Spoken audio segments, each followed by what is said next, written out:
Hey, it's Sunny in Dallas. Welcome back to all of my customers here on YouTube.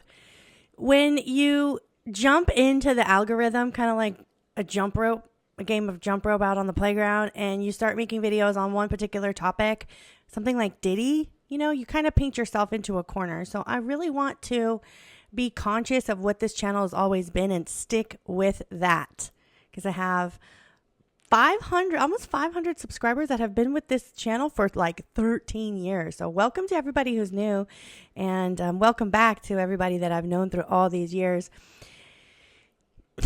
God's doing his thing again, and I'm wandering around the planet like a cosmic little Forrest Gump trying to figure things out now that I've landed in Texas.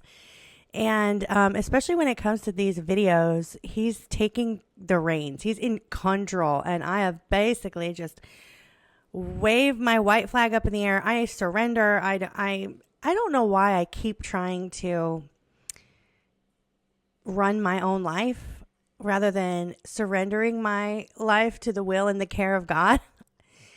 So I'm here with a message 11 years after this channel started in 2024. Those conversations and the things that we were discussing are still relevant, and it's like the same conversation, like just a continuation of those talks.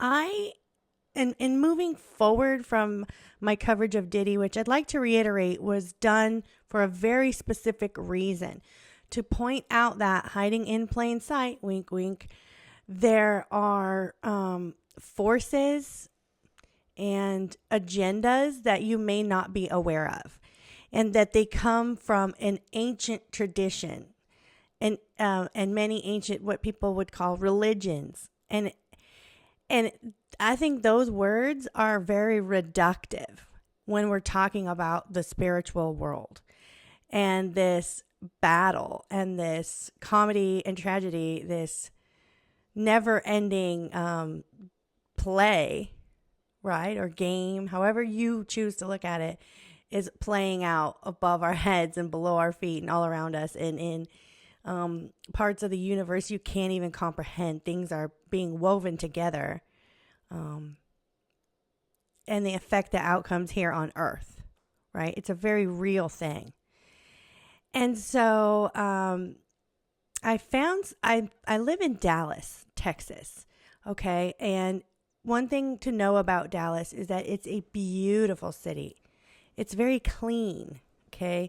To me, it feels very much like a late 80s, early 90s LA, some kind of a little bit like Denver, back when Denver was a lot more balanced in their political views in particular, and just the culture was a little more balanced. I feel like I'm 10 to 15 years in the past in Dallas in a good way, okay? The thing to know about Dallas is that there are lots and lots of billionaires here, multi-millionaires. The the middle class in Dallas are, millionaires. And then the working class, everybody's kind of all mixed in together. Does that make sense? You'll go to some states and cities where the rich people and the poor people are split up. There are quite literally walls, guards. Of course, there are gated communities and, ultra private properties. But by large, the millionaires and billionaires in Texas, because this is Texas, it's just different here, are all out in the open, and you can walk right up to a $40 million mansion from the curb and knock on the door, right? Texas is just built different, and Dallas is different and special in my opinion because largely all the classes are all mixed together, and I like that. There's a flip side to that, however. It can be a little bit deceiving that if you're a working class, like blue collar person, it's really easy to see yourself in their world, like the the world of the ultra rich. And it is not uncommon that you'll work with these people. I've worked with 2 billionaires and then 2 like multi millionaires, like upwards of like 50 million commonly, and then a bunch of millionaires since I've worked here. And it is exciting when they train their attention on you and you're working for them. I've never worked with them. I've always worked for them. And every time I felt a lot more like an object, or like if they were really appreciative and very kind. I was always like a flavor of the month. Their lives move very quickly. A lot of them need a lot of stimulation. And so they'll be on to the next project or the next person. And then you may feel like devalued once your like heyday or a real good run with them as paused or come to an end. It can easily feel like you're being discarded because their world is just different. Billionaires generally hang around other billionaires. They're not usually hanging around you because also, as I've seen in Dallas, there are a lot of people who are wanting to social climb. I'm telling you, it's a lot like LA, the music scene, or Atlanta, where someone kind of really, everybody wants something from them and they're accessible. So that's where things can get a little weird, right?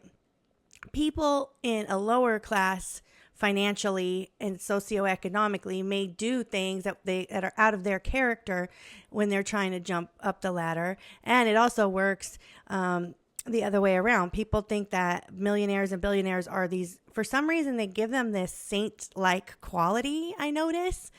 And people who don't really have that kind of money view people who do have that money as kind of like godlike, definitely above them. Not everybody, but the ones who want to play this game see them as better than, and they also will just kind of revere them and respect them and worship them for no reason. They don't have to earn that respect. And they go through life completely unaffected about what you think of them, but you think of them, or what they think of you, and what you think of them. Some people think of them a lot. Some people think of them all the time and spend all their lives trying to fit in with people who have absolutely no interest in them beyond the utility of like an employee or a great executive assistant or a party planner or, a house, I guess a worker in the home, like a maid that they develop almost like a kind of like a weird paid friendship relationship. You see that a lot too, where their world is kind of small, and maybe they're in some niche business and they work a lot, and their friends and the people they spend their time with and have the closest relationships with are like the nannies, the people that raise the kids, and but it still can be a really superficial, one-sided relationship, if that makes sense. Okay.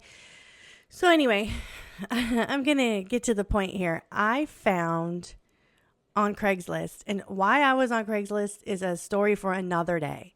We'll talk about it later. But I just kind of was this time trying to inspire myself and come up with ideas for, writing, making these videos, like just kind of trying to pull some raw materials from my environment and see where those things lead, because that is where I feel the most plugged in to God, by God. I feel like I'm on what I call my cosmic surfboard, and I know it when I feel it. Anyways, I was on Craigslist and I was in the events section. So Dallas Craigslist events.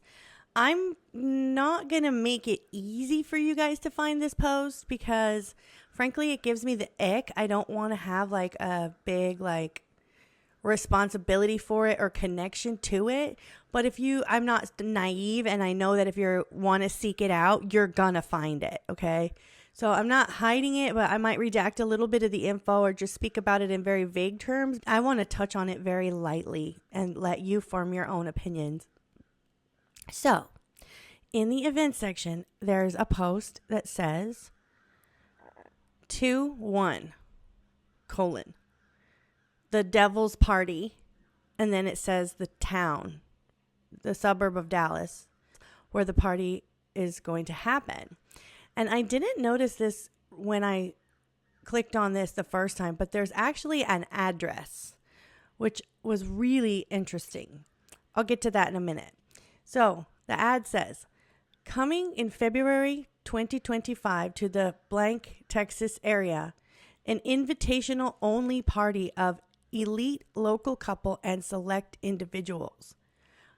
Opulence and decadence will be on display on this of this 12-hour event. I'm going to go back and talk about the spellings and the wording of this post in a minute.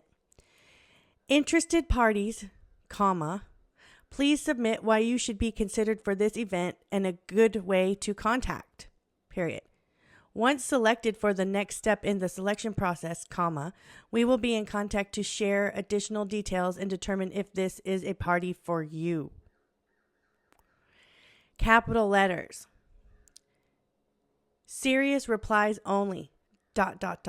Ellipses. Thank you in advance for your understanding. And it says, posted 2 months ago, so from like now, updated about a month ago, and then it's got these tag links, dance, food/drink, and music.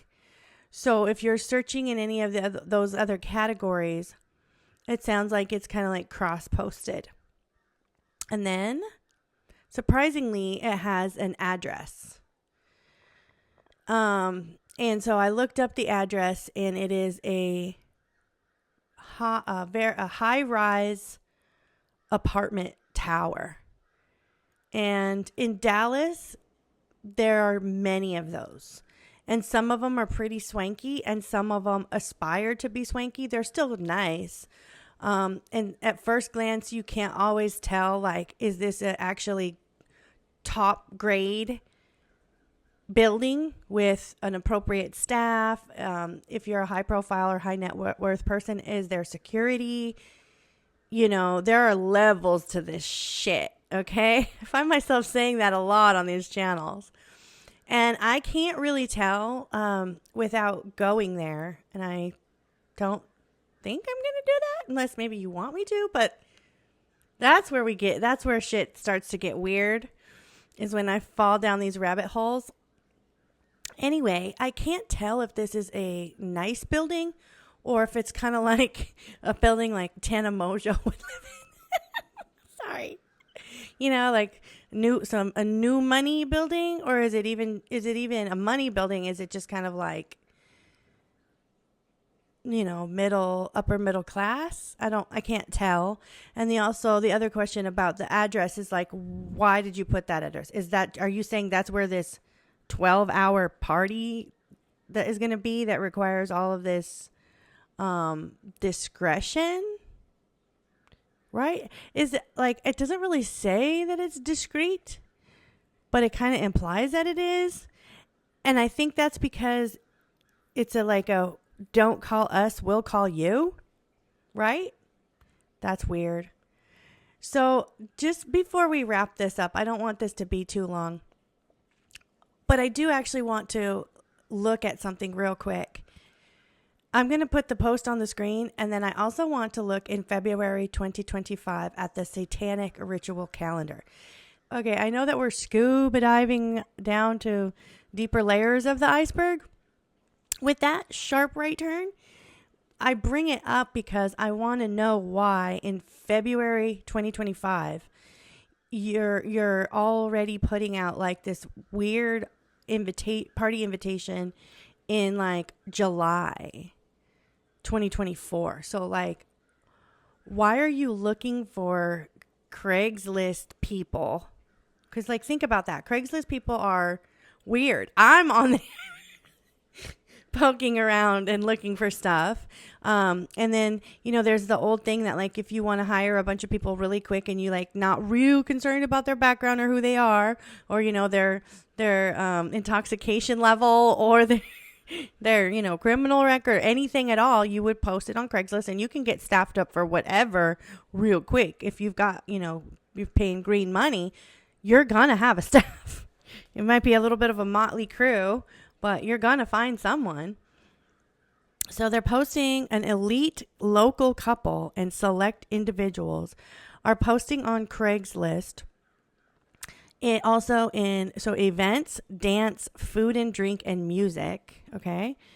And then they also, what's really weird is that elite local couple and select individuals, opulence and decadence will be on display of this 12-hour event. So the words opulence and decadence are capitalized. So I don't know if you guys know about steganography, but sometimes people will post, they'll put little codes in their posts and things to communicate with others who know the same codes. Like, are those capitalized for a reason? The other thing I noticed in this post is that the wording is very awkward. Okay. It's almost like it's not an English speaker, or it's someone that frankly isn't very well educated, because it's a very awkwardly worded post and the punctuation is weird and all over the place. Coming in February 2025 to the blank Texas area, comma, an invitational only party of elite local couple. Invitational is a noun, not an adjective. And I say that because it's just a strange word. It's not grammatically correct. And it should say invitation only party. And then it says of elite local couple. So it's missing actual sentence structure, and select individuals. If I call you and you like me, am I one of the select individuals, or is the local couple already have a select individuals and they're inviting you? Like, interested parties, please submit why you should be considered for this event and a good way to contact. That's again not a sentence. Once selected for the next step in the selection process, we will be in contact to share additional details and determine if this is a party for you. So, is it another, are they going to ask you some weird questions? Do you mind partying naked? What are the questions that they're going to ask you later to determine if this is a party for you? And they want serious replies only. How can I reply to this? I don't even know what I'm being asked. It's just a very strange ad. I don't know what to make of it. So, but I will say that this is a very wealthy area, and I'm talking upper crust, some newer money, but much more quiet money. Very definitely probably conservative area, not flashy, not a flashy necessarily area of town. Dallas is a pretty city, but it's kind of got that old money feel where it's lower key, and you'll be having coffee next to a billionaire, and you will probably not notice that person, and that is the way they want it.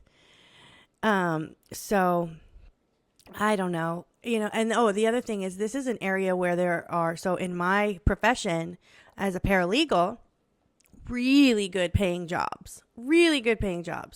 It's too far to drive. I'm trying to avoid having to clock in and out of an office at this phase in my life. I want to have the freedom to go visit my grandkids in Colorado and take time on days that I need to take time for higher pursuits, reading books, thinking about my life, not being on the internet, just kind of going back to a more sane, peaceful lifestyle. So climbing the ladder here in Dallas is just really not my vibe. But if I wanted a really good 9-to-5er and I want to be competitive in the rat race, I could go to this neighborhood and get a really high paying job. And it's just kind of disconcerting to know that, to me, it says devil's party. So I'm guessing there's going to be sex and magic, specifically sex magic, and probably they like drugs a lot, and overconsumption of alcohol. And hopefully that's it. That's a lot, but hopefully that's all. But what do you mean, the devil's party in February? So before we go, I'm going to go ahead and share my screen, show you various things of note, and switch to voiceover. But I want to go ahead and pull up the Satanic Ritual Calendar. I know that sounds weird. If you're newer here, you might be like, why are we doing that? Well, because you're about to find out. Let me record the screen so we can do this together. It might take me just a minute. There we go.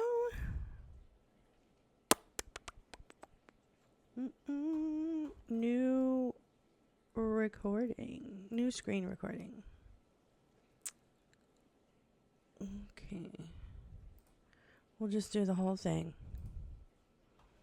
All right. Satanic. Ritual. All right. These are the holy days for witches and Satanists.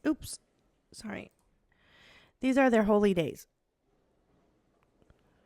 ExposeSatanism.org. I don't think I'm going to use this website. I think I'm going to use an actual satanic calendar because I don't want it to be, for our purposes, I don't want it to be tainted with someone's commentary and opinion. I want you to see it for yourself, that this thing exists for the practical use of Satanists. There we go. Here's one of them. Okay. There we go. February 15th, Lupercalia. Celebration of bodily autonomy, sexual liberation, and reproduction. Based on the Roman festival of the same name, Lupercalia. Oh, come on. No, not now. I know a lot about the Satanic Temple. Thanks, though. More than I ever thought I'd know. Let me just say that. Okay, so let's start over. Lupercalia, celebration of bodily autonomy, sexual liberation, and reproduction.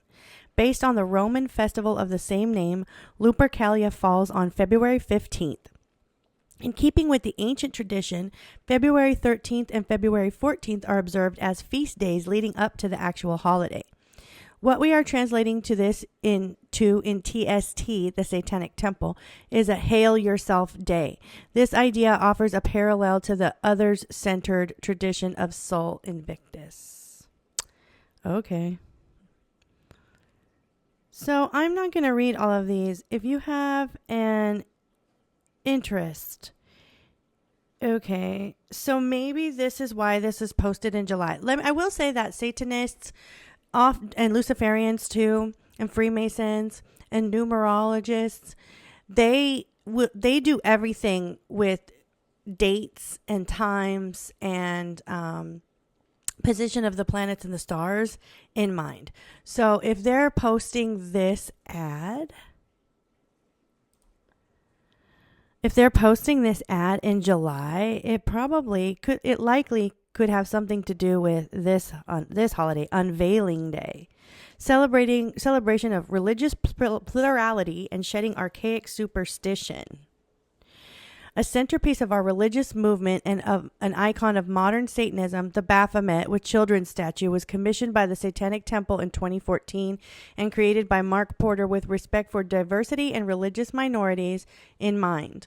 On July 25th, 2015, the Satanic Temple unveiled Baphomet to a large crowd of devotees in Detroit, signaling the beginning of the new Satanic era.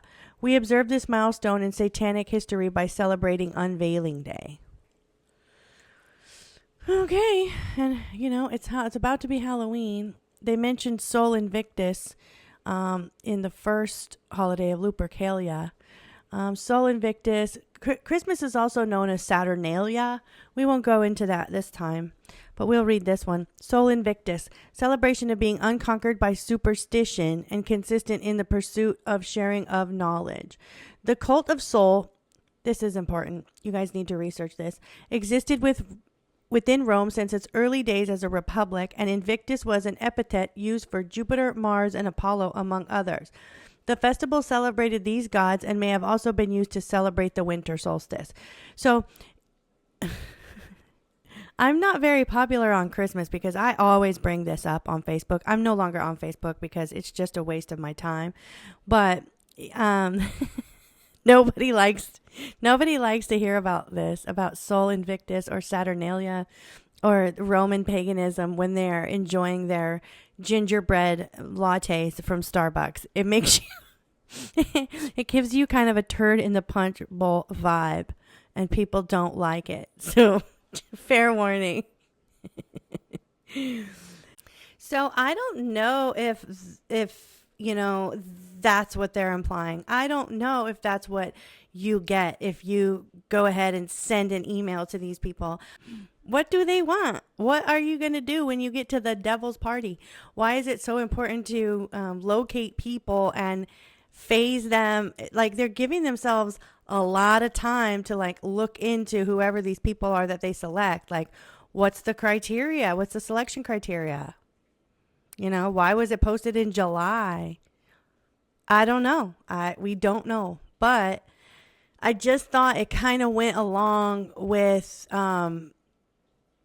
the discussion that everybody's having about how regular people are getting caught up in these types of parties and in these types of in these situations that in a lot of cases turn kind of into like sex trafficking, right?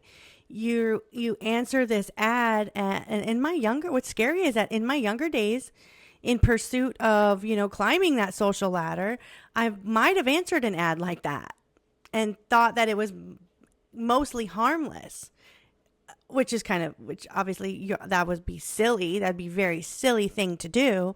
But when you're really young, and kind of impressionable, like I was, very impressionable, wide open, like an empath, kind of dingy a little bit, very naive, I fell for shit.